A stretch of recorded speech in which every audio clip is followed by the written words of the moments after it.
I was so thirsty. I mean, there's an insanity that goes with thirst. I was so thirsty that I was willing to kill anything to get water. I mean, you can't even believe it. I was drinking my own urine, my own blood.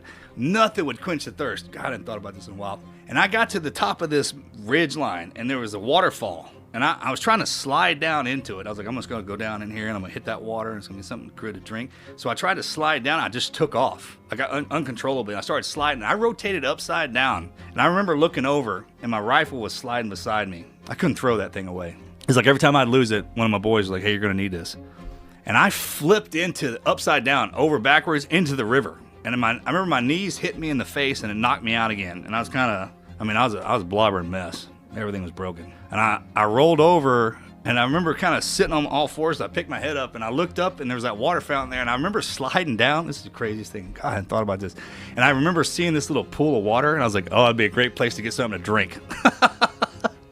So I crawled back up into this thing, and I leaned into that waterfall, and I remember washing my face and hands.